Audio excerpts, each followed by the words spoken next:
with 22 three-pointers. They beat Memphis by 27 to win their third straight. LeBron recovered from his leg bruise. He had 16 points, 9 rebounds, and 6 assists in 23 minutes. The Clippers played Denver tough last night before losing by 3. Their losing streak is now at 6, including 0-5 with James Harden. Harden had 21 points but was scoreless in the fourth quarter. Colorado football coach Deion Sanders expressed compassion for the 4 Beaumont High School students facing charges for burglarizing the Colorado locker room at the Rose Bowl on October 28th. Anonymous tips led Pasadena police to the students. 2 of the students are football players who are being recruited by UCLA. Deion wants the students to atone for what they did, but he doesn't want the incident to jeopardize their hopes for college. No debates, no speculation, just the info you need. That's your KBLA Sports Minute. I'm Ray Richardson on KBLA Talk 1580. KBLA Talk 1580 invites you to join us in celebrating the season of giving by being part of the solution. As we enjoy great food,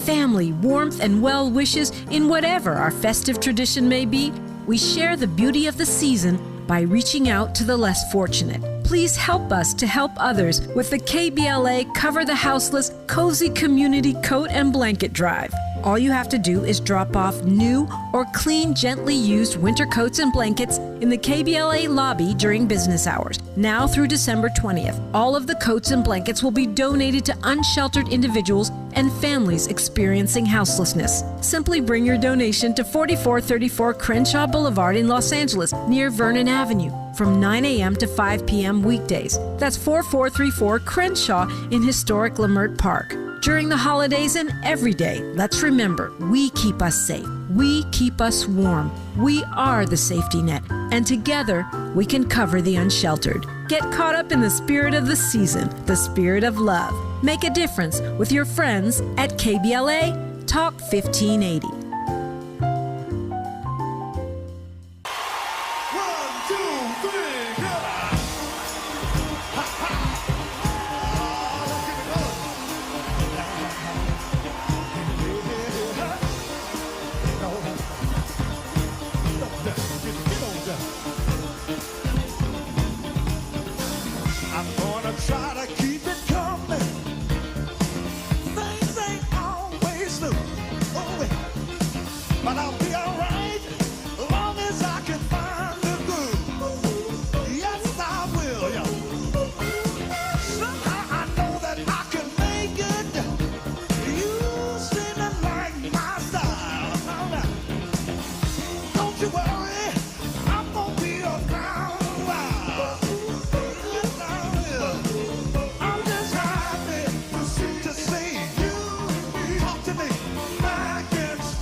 Live from historic Leimert Park in Los Angeles, California, I'm Tavis Smiley, and I'm so glad to see you and me back in stride again.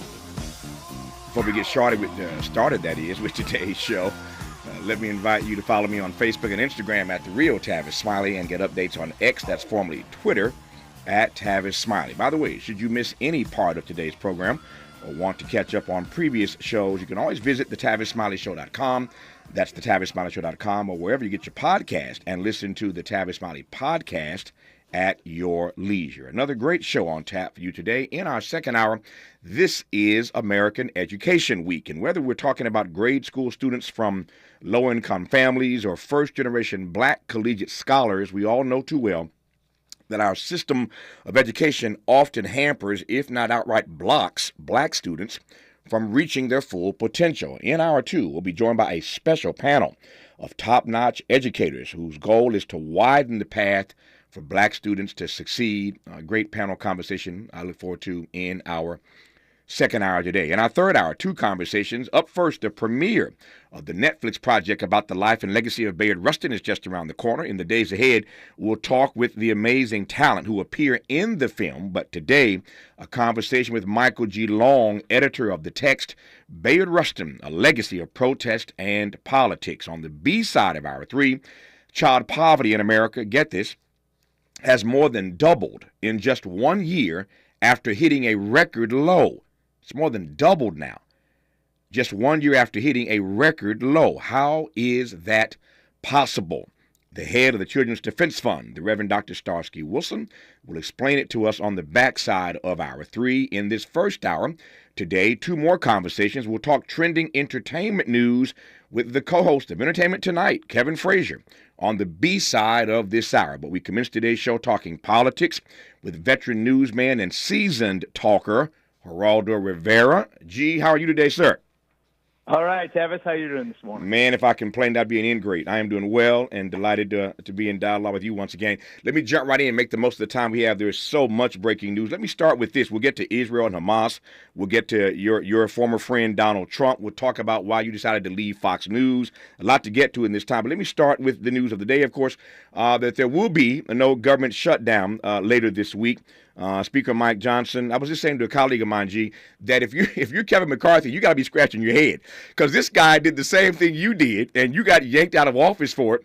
And at the moment, at least, he's getting a pass. How do you read the fact that he, again, at the moment, is not being yanked out of office? Yet he worked with Democrats to get this thing done. Well, starting with McCarthy, I was very pleased that he elbowed that guy, one of the 8 who voted to throw him out of the speakership.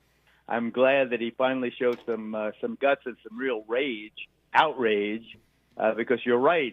What Mike Johnson did is exactly what Kevin McCarthy did: save the country from a government shutdown that wastes money and accomplishes nothing other than maybe feeding some egos of some narcissistic, malignant, toxic figures like Matt Gaetz and some of the other Gang of 8, Tavis. Yeah.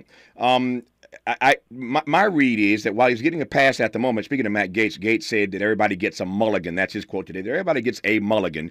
But that ain't the attitude he had again with Kevin McCarthy. And clearly there was something personal going on there. My question is whether or not this is a temporary love fest or a temporary getting along, or whether or not it's just a matter of time before he gets yanked out. Because, again, he did the same thing McCarthy did. So you have to wonder how long that conservative wing, that rabid conservative wing of, 8 or 9 people, how long are they going to tolerate this? I can't answer that. I don't know them. They are the antithesis of everything that I represent. I loathe them. Mike Johnson, on the other hand, he's just like a Fox guy, religious, pro-life. He seems pretty decent. I don't know anything other. He was kind of forced it on us suddenly.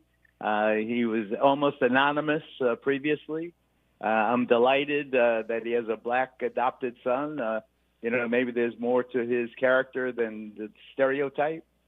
So I'm willing to give him a chance. I like that he averted a government shutdown. Yeah. It's billions of dollars. It's just just pissed away down the toilet. It didn't make any sense. I'm glad that he made common cause with Democrats like Hakeem Jeffries and others. I think the Democrats in the House have their act much more together than the Republicans, but I'd be delighted if the moderates on both sides got together to screw the extremists on both ends. Yeah, don't hold your breath on that, but that's a fascinating thought. Geraldo just said that Mike Johnson, the new speaker, is like a Fox guy. Speaking of Fox, when we come forward, many are curious as to why, after all these years, Geraldo Rivera decided to leave Fox News. He's had a few things to say about that in a few spaces, but I'm going to probe it a little bit more in this conversation. And for that matter, some are asking why he ever went to Fox News in the first place, given their politics and given what his politics many believe used to be. We'll let him speak for himself. Our guest is Geraldo Rivera. You're listening to Tavis Smiley. What's your quarrel with the world? You're listening to Tavis Smiley.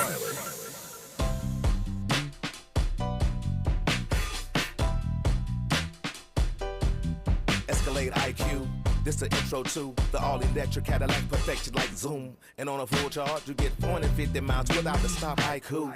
This is what I do. Daddy fat in the Lexus 92. Linked all the way back, panoramic roof. Come with 24-inch rim standard. Ooh, why? Shout it, don't kill him. Cadillac diamond in the back, cold chillin'. And when I'm on attack, on the track is no ceiling. Sky's the limit. You hear me? You hear me? Straight drop, no parachutes. Lay lines like a longitude and latitude. Dilly, beloved, clearly, we're hustling. Bussin', truckin'. Cadillac.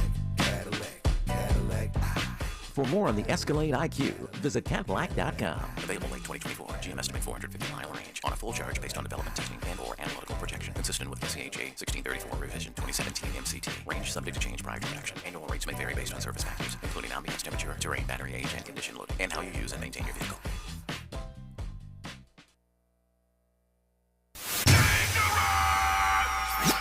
Environmental justice, pollution, and climate. In Los Angeles and across America, people of color are suffering and dying from disproportionate health impacts on a planet that has less than 10 years to prevent irreversible damage. Heat illnesses, respiratory illnesses, water-related illnesses, food system impacts, insect-related diseases, black maternal health, and mental health effects. As the impacts of climate change mount, millions of vulnerable people, our people, are going to bear the brunt of these extreme environmental events, which will likely lead to forced displacement, loss of cultural identity, and other related risks. These realities are as real as rain. Stay tuned to KBLA Talk 1580 for more details about the most progressive multimedia and live events campaign any black media outlet has ever undertaken to combat the climate catastrophe. Experts, events, empowerment. It's all on the way from unapologetically progressive KBLA Talk 1580. We don't black down. We level up. Level up, level up, level up, level up, level up, level up, level up, level up, level up, level up, level up, level up.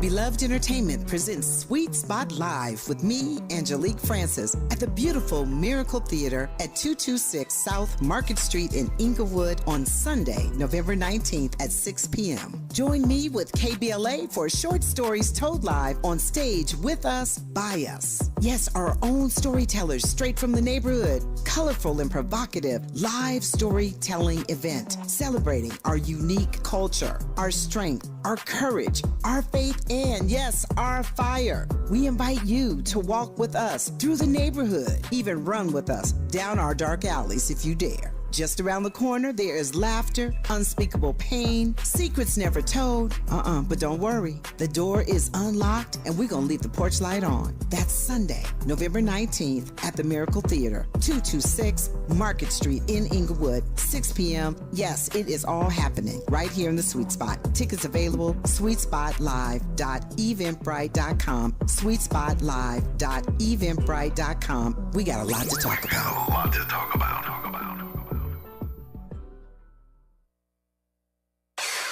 Who do you trust to get at the truth? Tavis Smiley. That's who. The conversation continues right now. I say it every time Geraldo and I are in a national conversation because I want to acknowledge that he is the person who put me on national television before anybody else. So I say to people all the time, if you love me, thank Geraldo Rivera. If you loathe me, blame Geraldo Rivera. He's the guy that put me out there, and the rest, as they say, is history. But the country would never have heard of one Tavis Smiley had it not been Geraldo Rivera putting me on national TV first. So I'm forever indebted for that and grateful for that. And so I'm delighted to be in dialogue with my friend Geraldo once again. So, G, there are those who are asking, why you left Fox News. And I wanted to give you a chance to share that. But as I said moments ago, it also, I think it's worth asking why you went to Fox News in the first place. You knew what they were doing at Fox, man. That was a better question. Why did I go in the first place? Yeah. Remember, I had this show, Rivera Live, on CNBC. That was the show where we debuted Tavis Smiley to the national audience and brought you back and back and back because she was such a big hit with that crowd, very open-minded folks. We did everything from the O.J. trial to the Clinton impeachment. It was the number one rated show on that network at the time. And then the planes hit the Twin Towers. And, as a native New Yorker with young children living in Manhattan, it was outrageous. The attack on the towers, 9/11, was something that affected our family very gravely. 6 dads from my kids' grade school, Simone and Isabella, you know them very well, my daughters.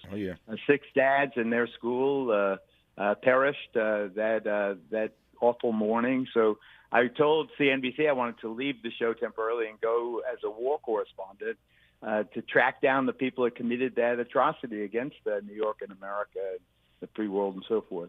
They would not let me go because I had the number one rated show, so I quit. By that time, Roger Ailes, who had started me at CNBC, had moved on and created Fox News.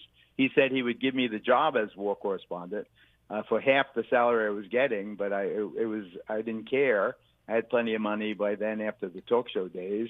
So I said, send me in, and I went. I was in Khyber Pass by November of 2001, and basically stayed as a war correspondent until Osama bin Laden was killed, and I was blessed to be on the air and break the news to the world that our special forces had killed the man who had engineered the atrocity against us. I should have left Fox then in 2011, but I didn't have the nerve. You get used to a situation, you get comfortable, so I stuck around.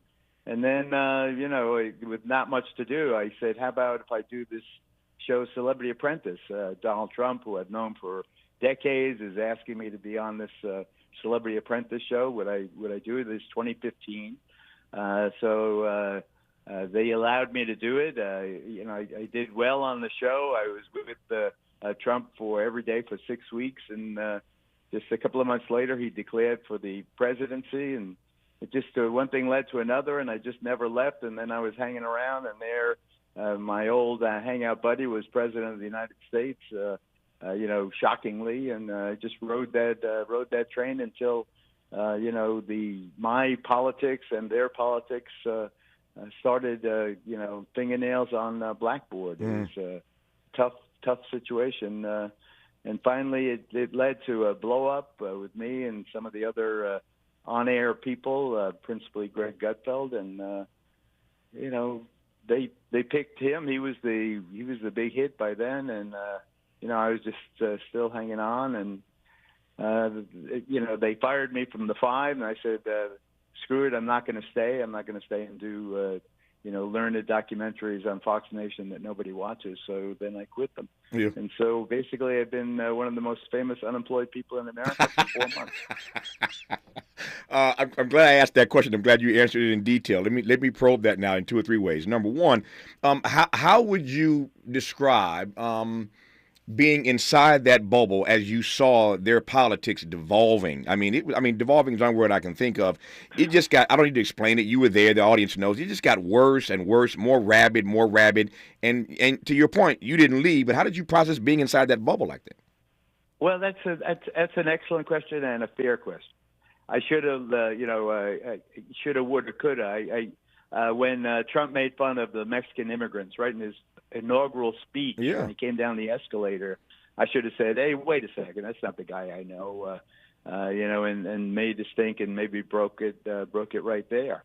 But I didn't. Then he gave me an interview, gave me another interview, gave me total access.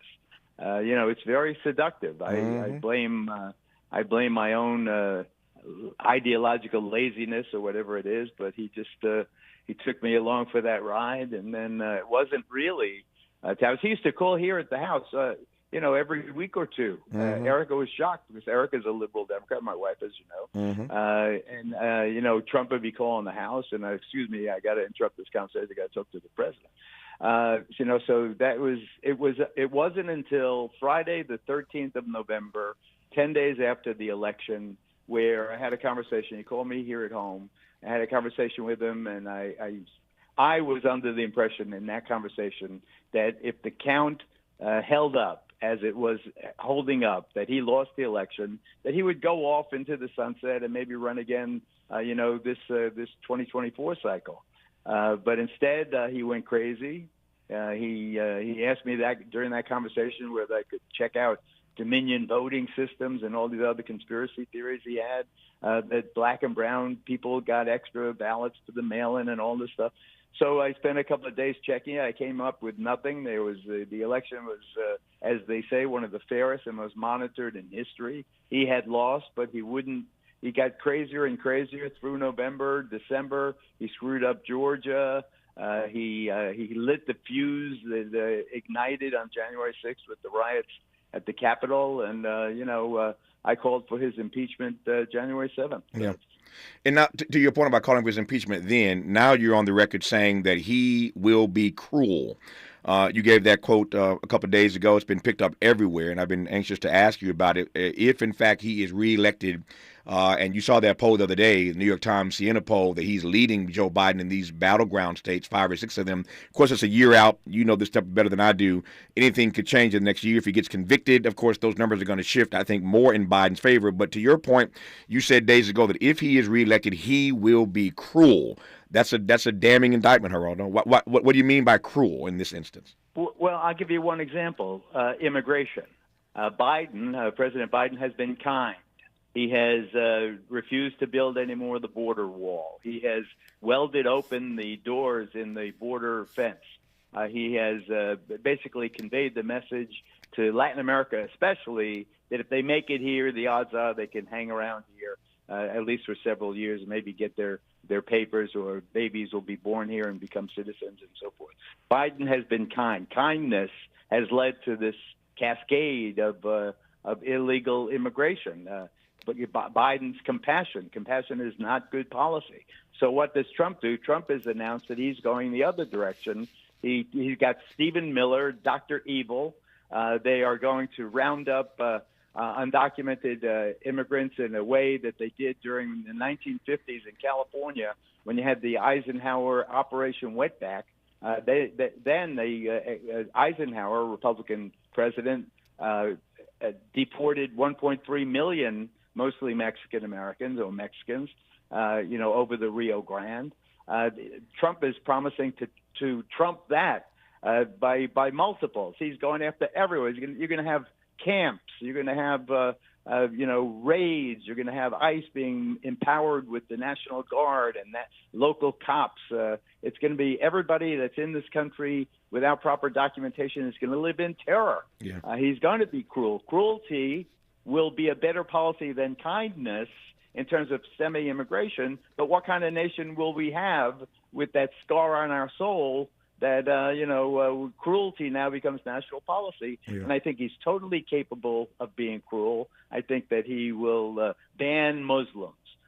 He will not have birthright citizenship. In other words, if you're born here, he doesn't care about the 14th Amendment. You will not be a citizen if you're born here. So he'll take care of that. He'll abolish the dreamers, the youngsters brought here at an early age by their parents. Now under Obama, President Obama, they're immune from deportation. Trump's going to end that. He's going to deport the dreamers. He's going to upset the Latino community, particularly in a way that, and not just the Latinos, because there's so many people here from so many different nations that come with sketchy papers and so forth. He's even said, Tavis, that he's going to take those the refugees that we extricated from Afghanistan. When we lost Afghanistan, we took all the Afghans that worked with us and the United States military to this country. He's going to review all of their cases and maybe throw them back to Afghanistan. He's going to do everything he can in a very unsavory way to make cruelty U.S. policy. That's what I meant by that. I've got 6 minutes left. So let's do this in 1 minute, and I want to spend the last 5 minutes on Israel and Hamas for all the obvious reasons. Okay. Let me just ask you right quick, and this is not a fair question to ask in 60 seconds, but just you'll come back on. We'll talk about this more in detail.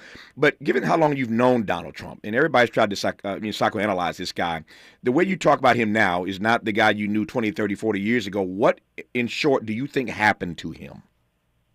Well, I'm not sure that I knew him 30, 40 years ago. I mean, hanging out and going to fights, having a drink, although I drank and he did not drink, but just hanging out, looking at pictures of pretty girls, I'm not, it was a kind of, you and I have a deep friendship that has many levels, and we care about each other in ways that, that speak of brotherhood and friendship. Mm-hmm. Trump and I hung out as like the two of the bright social lights in New York. We're here or there. Mm-hmm. You get in page 6 in the New York Post. You do this, you do that. I remember one time he invited me over to show me a printout of the photos from the coming edition of Sports Illustrated. He opened the book and he showed me this is next month and this is the month after, or this and that. all I have to do is tell them who I like, and they'll set me up on a date. It's just that kind of 1950s boy stuff. Yeah, I get it. I asked that question because, again, to your point, we've known each other for 30 plus years now, and I can't imagine you just wigging out like that on me. I'm like, that's not the Geraldo I know, but I'd feel dumb, like I totally misread you, like I thought I knew you, and I mean, so anyway, we'll talk about that later. I understand. It's weird to me. All right, in the 4.5 minutes I have left, you are in fact part Jewish, for those who don't know your backstory. Right. And I know you have a particular take on this, but here's the news of the day, and this thing changes every 5 minutes, as you know, but there is new data out today, a new Reuters poll that just broke today, that a majority of Americans now back a ceasefire in this Israel-Hamas war. I want to give you as much time as I can. This thing is turning not just against Bibi, but against Biden. Your read. I think that Bibi and Trump are very similar characters. Hard right, selfish, narcissistic. Bibi Netanyahu is the worst prime minister. Thomas Friedman said it in the New York Times, and I agree, even though I know Bibi, and I go back as far with Bibi as I did with Trump, the early 1970s. Mm-hmm. But when, first of all, Israel was blindsided. They're going to have to reassess their whole security apparatus to find out why they missed the worst act of violence being planned, against Jews since the Holocaust. How'd that happen? But it is impossible. I'm all for. I think that when you consider that they massacred 1,200 Israelis and took over 200 hostage, and they found them raped and arms off and children tortured in front of their parents and this and that. I mean, there's rage there, and if it was our family, we'd want revenge. So I think revenge is a perfectly natural reaction to the obscene violence that was perpetrated against the Jewish people. But it is impossible to watch the videos, the live shots from Al Jazeera and elsewhere of these civilians, including babies, Palestinian babies, being killed in Gaza. A Palestinian baby is worth the same as a Jewish baby to me. So mm-hmm. I am agonizing over it. I understand the military imperative, but there are in the word. And I am with Biden 100% on this. There are far too many Palestinian civilians being killed, they cannot pursue Hamas in a way that imperils and takes so many civilian lives. Because even though people make it, and I think there is appropriate parallels. War is hell. Mm-hmm. Remember Dresden in Germany, the firebombing, Hiroshima, mm-hmm. Nagasaki, all the other where United States military has gone against, someone with means that can be described as savage in retrospect. But war is war. War is hell. Yeah. But it's just too much. It's making me sick. I can't handle it. They've got to have more humanitarian pauses. Yeah. They have to have at least tactical ceasefires. They've got to give Hamas should give up those hostages and let the Hamas people in Israeli jails be released to some third country. Get this negotiation going. I got 30 seconds to go. How much longer, though? You said you were with Biden, but how much longer can he and his administration blink and go without even uttering the word ceasefire or de-escalation? Days. Yeah. Days, not weeks. Yeah. Not weeks. I hope you're from your mouth to God's ears. I hope you're right about that. I'm not holding my breath on it, but I hope you're right about that, Geraldo. Geraldo Rivera, veteran newsman, seasoned talker, longtime personal friend. I acknowledge that. I admit that, and I ain't mad about it. Geraldo, good to have you on. Give Erica my best. I'll talk to you soon, man. All right. Thanks for your time. When we come forward, he's the co-host of Entertainment Tonight, Kevin Frazier, on Tavis Smiley. Interrogating and unpacking. That's what we do around here. You're listening to Tavis Smiley.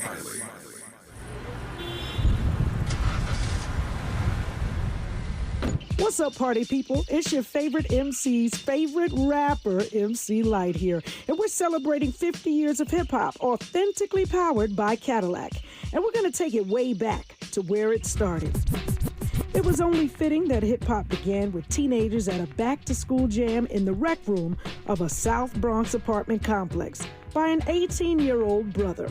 By the way, I'm also sure he had a Cadillac parked outside. He noticed the energy on the dance floor when he switched between two turntables, extending the beats, repeating the breaks, and never losing the rhythms. And that was the birth of hip-hop. And from that moment, it took off. For more on how Cadillac is celebrating hip-hop's 50th, visit Cadillac.com/audacity.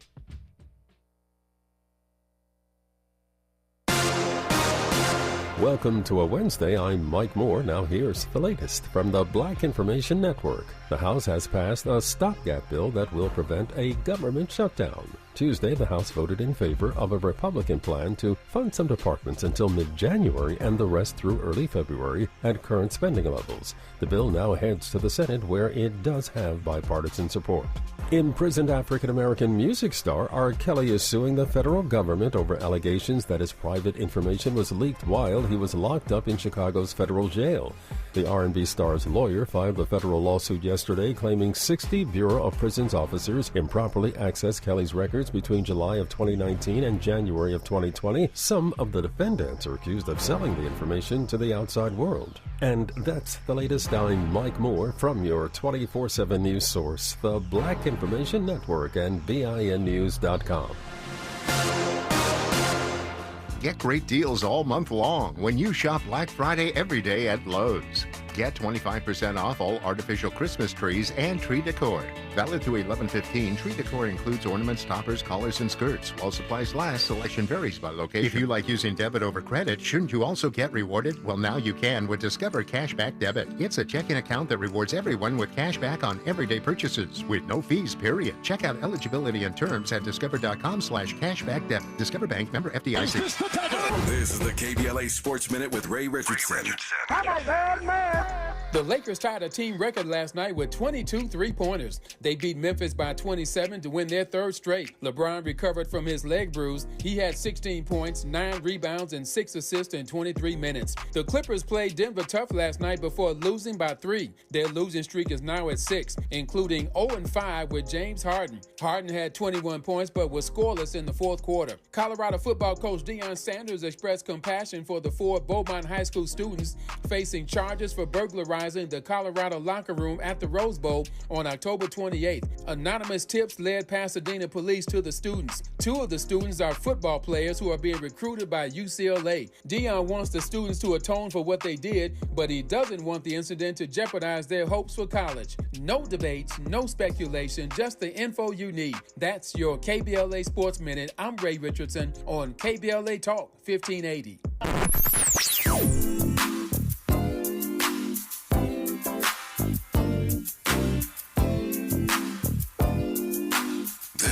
KBLA Talk 1580. Talk radio. That's music to your ears. We're unapologetically progressive. KBLA Talk 1580.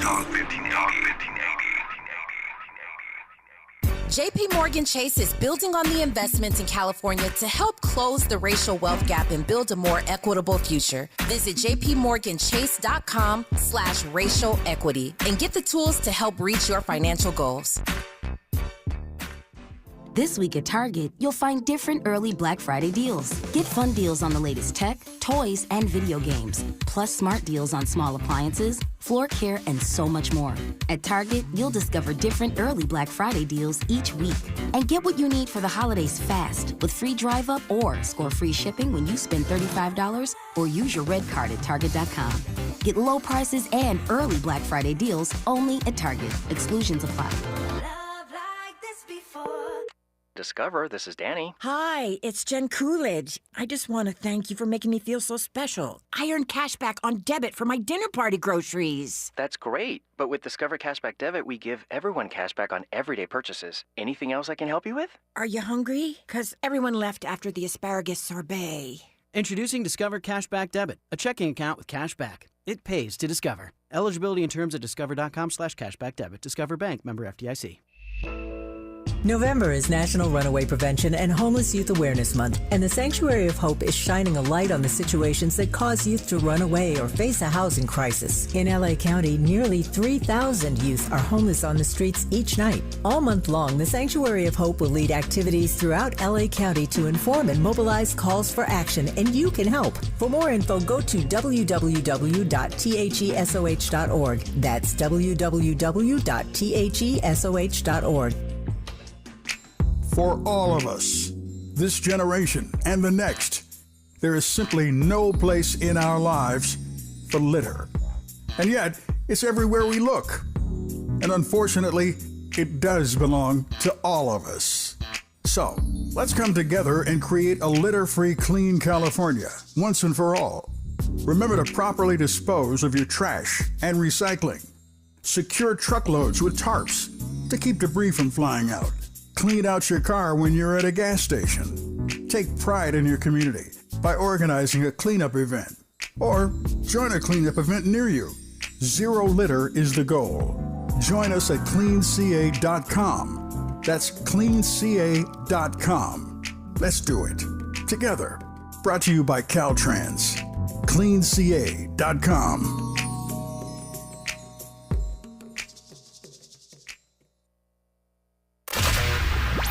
Smart talk for curious people just like you.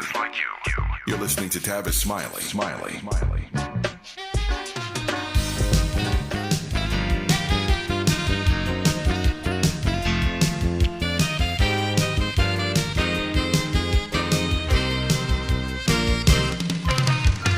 So Kevin Frazier, I told Miles, my board out, not to play too much of that because I don't want to be paying no royalties for your. You're about to. Yeah, stop it. Yeah, stop it now, Miles. You're past 45. Yeah, you go. Thank you. Stop it. You're past 45 seconds, and I don't want to pay ET any of my money. Kevin Frazier, co-host of Entertainment Tonight. How are you, my friend? Tavis, always good to see you and talk to you, man. And I just want to say, I just have to give you your flowers for the work that you have done over the years and the incredible work you keep doing for our community and for the entertainment and news industry. I just don't think people say it enough. No, you are too kind. I love you for that, man. I feel the same way about you. As a matter of fact, Miles, my board op, is a youngster. And I was saying to him that you are so young that you don't recall when Kevin Frazier was doing sports. And he said, what? This guy used to do sports? I said, did he do it? He was the best at it. I mean, he was one of the best. So let me just start by asking how you, when you're on the anchor desk at ET every night, think about or don't think about your days doing sports. You ever miss it? I think about it all the time, and I find myself sitting in my living room sometimes calling highlights. And so it's a real treat when I get to do something like visit the guys at TNT and fill in for Ernie Johnson, you know, and I get to sit with those guys. It's like I'm in heaven because I do miss that. That's what I came up on. And it's funny you say that because people all the time are like, what? Yeah. You was on ESPN? Yep. I'm like, yeah, man. Yeah. Yeah. So how would you as an anchor, how would you describe or define the difference? I mean, it's all entertainment to some extent, but how would you define the difference between the way you approach covering Hollywood entertainment news stories versus the way you covered the sport of entertainment? You know what? It's nuanced question because if Shaq misses 3 free throws and it costs the Lakers the game, you walk into the locker room and you're like, dog, you missed 3 free throws. If Brad Pitt's movie bombs, you don't walk in and say, hey, man, you only earned $32 million at the box office. What the hell is going on? Yeah. They're ready to fight, you know? So it's a very different dance that you're doing, and it's been a nuanced dance that I've learned over the years. Yeah. Because I came in hot. Yeah, you came in hot. Well, we always do. When we first start, most of us come in hot. That's just the way it goes. I talked to Nichelle not long ago, and I was saying to her the same thing I want to say to you publicly, because you and I have run at each other, in a couple spaces lately, but I haven't said this publicly in a broadcast space. And I feel the same way about you. Your career has been so amazing to watch, and I'm empowered and inspired by all that you have done and continue to do, and haven't even gotten to your travel platform. We'll talk about that as well, that you're working on right now. But it's a big deal for me, and I think for other people, to turn on television every night and to see the longest running entertainment show anchored by 2 black folk, a black male, a black female. Of course, you had that seat before Nichelle became your co-host. But how do you process that black people have always, I mean, we couldn't do anything else. The country would let us entertain them at least. And here we now have 2 black folk co-anchoring the #1 longest running entertainment show every night. That's a big deal, Kevin Frazier. Yeah, when I first started, one of my first shoots, I walked up to a publicist of a very big star, and I said, hey, I want to interview so-and-so. And they were like, you don't interview black people. And I was like, that's why I'm here. And and it's just, I think of my grandfather who, was a postman in Charleston, South Carolina. And he used to sit down and watch Lawrence Welk every weekend, and he loved it. And he would love it because there was a black man who would come on. He's like, I'd love to see, and he'd still say colored. He said, I'd love to see the colored fella because it means so much for him to be there. And so I could only imagine what it would mean to him to see this. And I stand on the shoulders of so many other people. And that's why, each and every day it's important to be a representation of the best of what we are and who we are, because I think people are watching, and I want there to be a next one. I'm here now, but there'll be a next one. Yep. And so it's important to lay that groundwork. No, as I say, it's a big deal, and I am just buoyed every day when I get a chance to turn it on and just see your faces there. Sometimes I don't get a chance to even hear the entire show or watch the entire show, but just turning it on or flipping past it and just seeing these two brilliant, beautiful black faces on my screen, it just does something to me, man. So, and Tavis, you can imagine what it's like to turn and look at a person that you've known for years that understands you and you understand them. It's unbelievable. Yeah.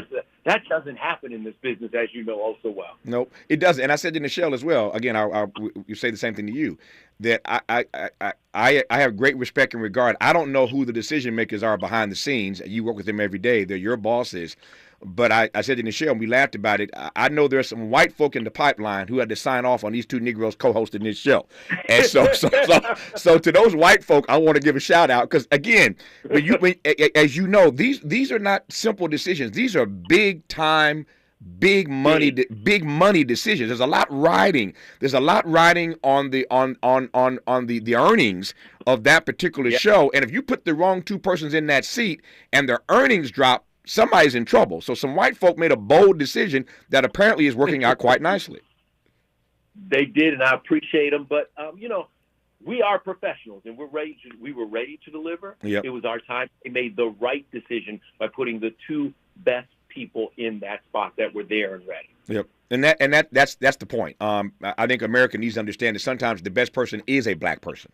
And sometimes the best person may be two black people. And I know it's hard for some folk to swallow in a moment where we don't want to teach the truth. We want to ban books. We want to do all that nonsense. White supremacy is still alive and well. And some people just don't accept the fact that sometimes the best person for the job is a black person, or in your case, two black people. So it's a beautiful thing, and I celebrate that. Let me talk about a couple entertainment stories, and then we'll get to your travel platform, the other stuff you're working on. So the SAG strike finally is over. You're a SAG member. I'm a SAG member. So this isn't just a story we're covering. We are SAG members. I'm so glad this thing is finally over. It appears to me, from what I've read from my colleagues and those who are on the negotiating team, it appears to me we got a good amount of what we were asking for, but it didn't look that way for a long time, Kevin. No, for a long time it looked scary. And when these dates continued to pass, I thought that we were going to lose an entire year. We lost $6 billion to the economy, but I think of, friends who I have who are actors who haven't worked in a year, some a year and a half if they had taped their show before. But it was important to get these things, especially the AI stuff. So think about this. I have a very good friend, and they recorded some things. And then the show went and filled in the rest of the show with her voice, and it sounded perfect. And she was like, when did I track that? When did I do that? And it was, no, they used AI, and they filled in the rest of her voice. And so that was a dangerous, dangerous thing where they could mix people's images with their voice and do anything they wanted. That was huge, and the streaming bonuses are massive because people are making these shows on these streaming shows, and they are then losing money. You're getting paid peanuts, and then there's no residuals, and that's a problem. Yeah. I assume that your job just got a little easier. Now you could actually talk to folk about their projects. Caps, what a nightmare. I mean, literally, you're standing in front of somebody who has a new movie come out, and they can't say a damn thing. I mean, they were legislating what Halloween costumes you could wear. So it got to a point where it was crazy, and there were all these great projects that weren't getting noticed. And that's the hard thing, that people's shows were coming and going without getting a sufficient amount of love. Like, I'm going to see Origins, Ava DuVernay's movie tonight, and I can't wait. And Niecy Nash will be there, and she'll be able to talk about the movie. Ava will be able to talk about the movie. I'm so excited about that. Yeah, it's hard to be an entertainment reporter on ET, a co-host, an anchor at the desk, and you can't talk to people about their projects, so at least that problem. Kevin Frazier's got 99 problems, y'all, but that ain't one of them, not anymore. When we come forward, more of our conversation with the co-host of ET, Kevin Frazier, on Tavis Smiley. For all the freedom-loving folk, this is Tavis Smiley. I feel like freedom. What is dedication? My biggest fear in the middle of my addiction was that my kids wouldn't have a father. And I started thinking, you know what? This isn't my story. I definitely had to become a better man to be a better father. It's important to me that my kids are empowered and truly believe that if they can think it, they can do it. That's dedication. Visit fatherhood.gov to hear more. Brought to you by the U.S. Department of Health and Human Services and the Ad Council. Joey from Vermont, a farmer trying to get through the winter. Adriana from South Carolina, a single mother living paycheck to paycheck. Liam from Ohio, an injured father struggling to provide for his family. Hi, I'm Shanola Hampton, and I support the Feeding America network of food banks because they help provide over 6 billion meals to people in need each year. Learn more at feedingamerica.org.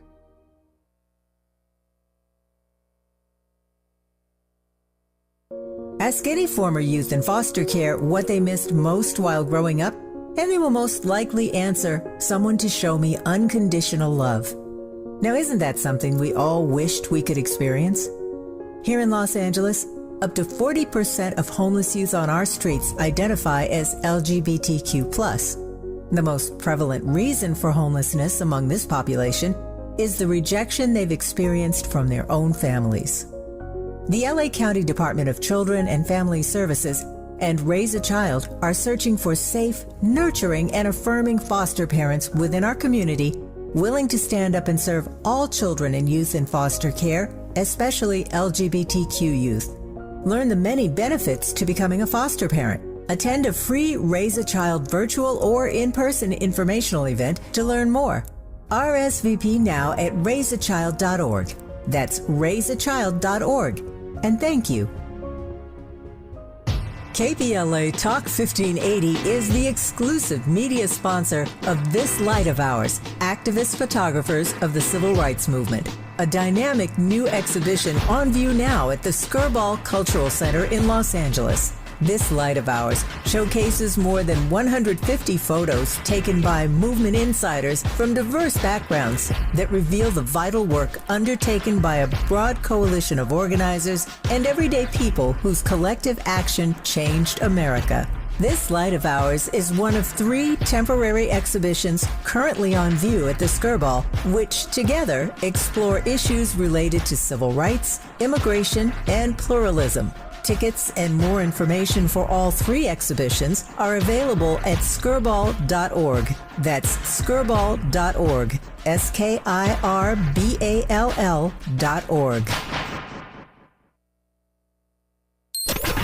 Let's get back to more of Tavis Smiley right now. More of Tavis Smiley and Kevin Frazier, co-host of Entertainment Tonight, the longest-running news and entertainment program, and I'm delighted to be in dialogue for a few minutes more with our friend and brother, Kevin Frazier. So, Kevin, I'm looking at my docket for tomorrow. I just talked to Geraldo Rivera at the top of this show, talking to Kevin Frazier. Got some other great guests lined up for the rest of today's program.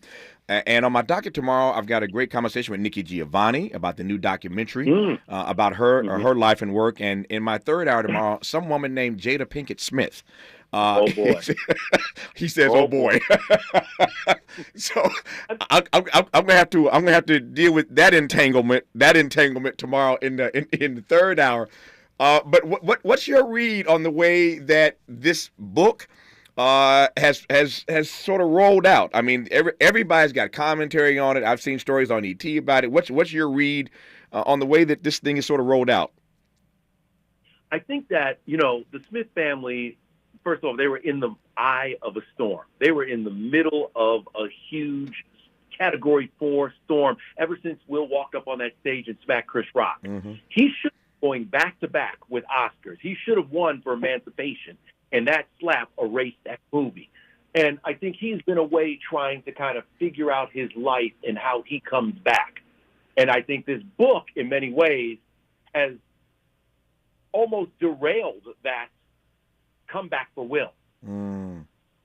Because I think it's hurt him, because there have been things that have come out about him that have been negative. But I also think in many ways this book has helped turn the tide of the way there are people out there now that feel sorry for Will after some of the things they've heard from this book.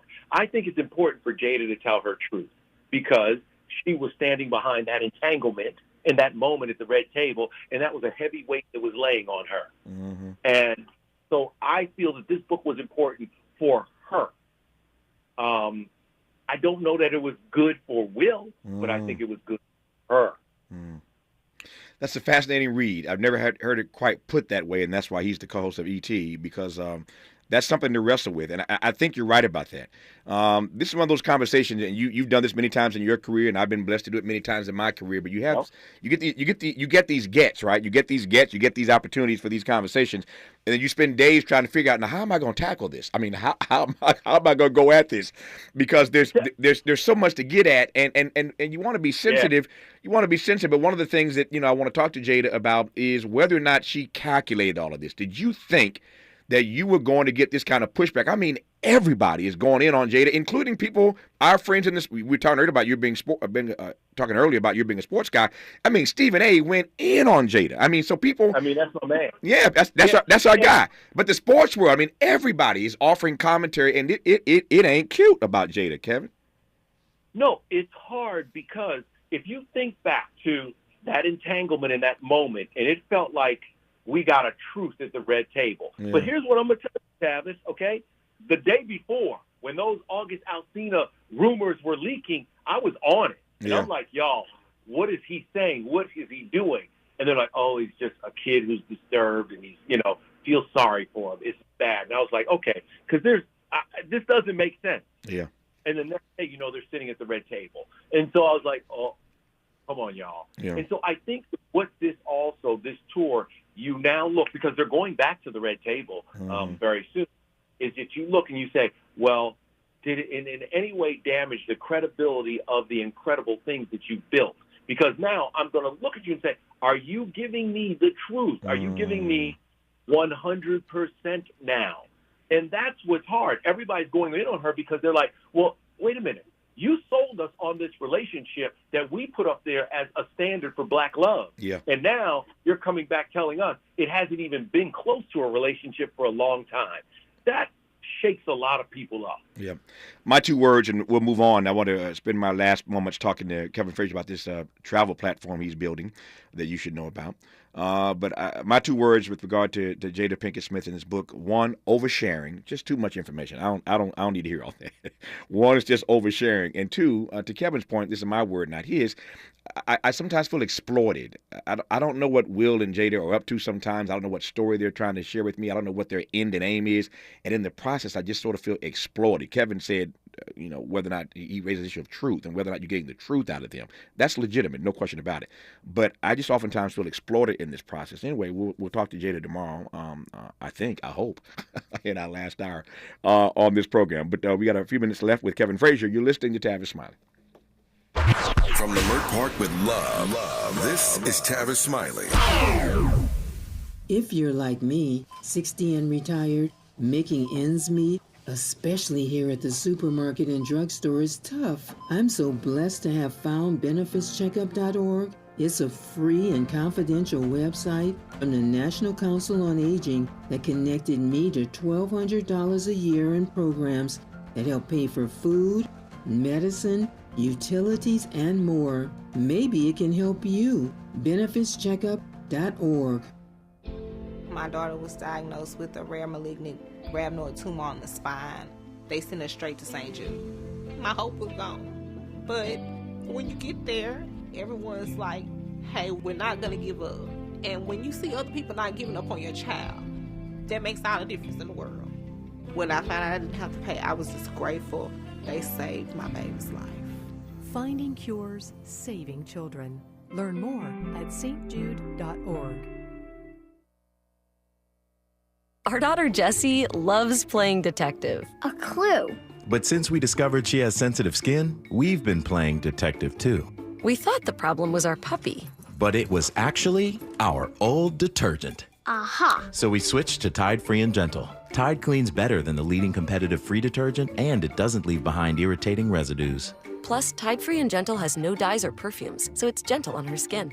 Case closed. If it's got to be clean, it's got to be Tide Free and Gentle. KBLA Talk 1580. We've got a lot to talk about. KBLA Talk 1580 believes in community empowerment through the arts. Tia Chucha Central Cultural is on a mission to transform community in the Northeast San Fernando Valley and beyond through ancestral knowledge, the arts, literacy, and creative engagement. The Northeast San Fernando Valley has a population of about 500,000, the size of the city of Oakland, yet it has no bookstores, art galleries, or full-fledged cultural spaces until Tia Chuchas opened its doors in 2001. Founded by renowned poet and activist Luis Rodriguez, Tia Chuchas Cultural Center provides a year-round free or low-cost arts and literacy bilingual intergenerational programming in mural painting, music, dance, writing, visual arts, healing art sessions, and healing talking circles. Activities also include Mexica, Aztec dance, indigenous cosmology, philosophy, and 2 weekly open mic nights, one in Spanish, the other in English. In addition, they host author readings, film screenings, and art exhibits. To express yourself, heal yourself, attend an event, or volunteer, please visit www.tiachucha.org. That's TIACHUCHA.org. This is a community call to action from KBLA Talk 1580. He's rooting for everybody black. Everybody black. More of Tavis Smiley coming your way right now. All right, Kev, I got about 3 minutes left here. Tell me about this travel platform you're working on, man. Yeah, Tavis, we both travel around the world, and we find that as we go places all around the world, that we may miss out on these things that appeal to a cultural traveler, a black traveler.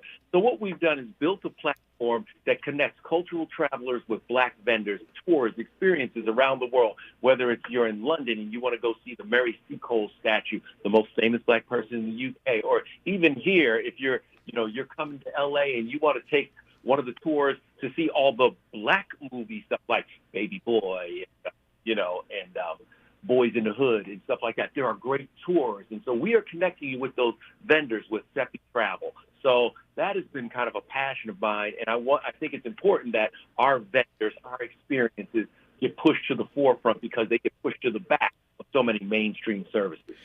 This has got to be a great boon for these vendors, for these African Americans who control and operate these spaces, to partner with you to increase to increase not just the awareness, but increase the turnout at these venues.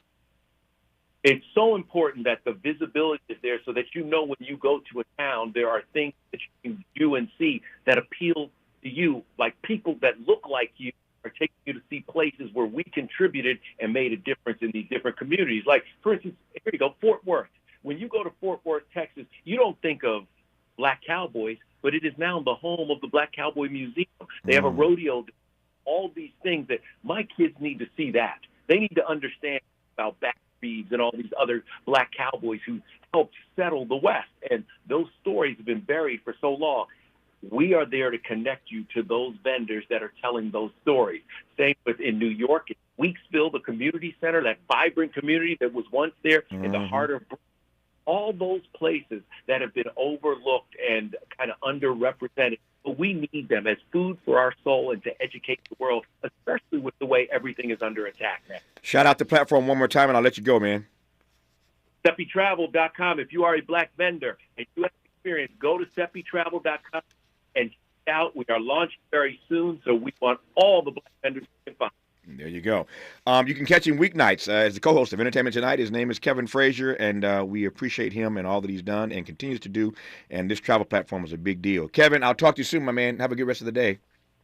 I'm going to come down to Leimert Park next time because I live right up the street. Come on down, man. You're welcome anytime. I appreciate you. Stay strong, brother. You got it. All right. Take care, all Kev. Right. More of Tavis Smiley when we come forward. KBLA 1580 Santa Monica. Welcome to a Wednesday. I'm Mike Moore. Now here's the latest from the Black Information Network. The House has passed a stopgap bill that will prevent a government shutdown. Tuesday, the House voted in favor of a Republican plan to fund some departments until mid-January and the rest through early February at current spending levels. The bill now heads to the Senate, where it does have bipartisan support. Imprisoned African-American music star R. Kelly is suing the federal government over allegations that his private information was leaked while he was locked up in Chicago's federal jail. The R&B star's lawyer filed a federal lawsuit yesterday claiming 60 Bureau of Prisons officers improperly accessed Kelly's records between July of 2019 and January of 2020. Some of the defendants are accused of selling the information to the outside world. And that's the latest. I'm Mike Moore from your 24/7 news source, the Black Information Network and BINnews.com. Get great deals all month long when you shop Black Friday every day at Lowe's. Get 25% off all artificial Christmas trees and tree decor. Valid through 11/15, tree decor includes ornaments, toppers, collars, and skirts. While supplies last, selection varies by location. This is the KBLA Sports Minute with Ray Richardson. I'm a bad man. The Lakers tied a team record last night with 22 three-pointers. They beat Memphis by 27 to win their third straight. LeBron recovered from his leg bruise. He had 16 points, 9 rebounds, and 6 assists in 23 minutes. The Clippers played Denver tough last night before losing by 3. Their losing streak is now at 6, including 0-5 with James Harden. Harden had 21 points but was scoreless in the fourth quarter. Colorado football coach Deion Sanders expressed compassion for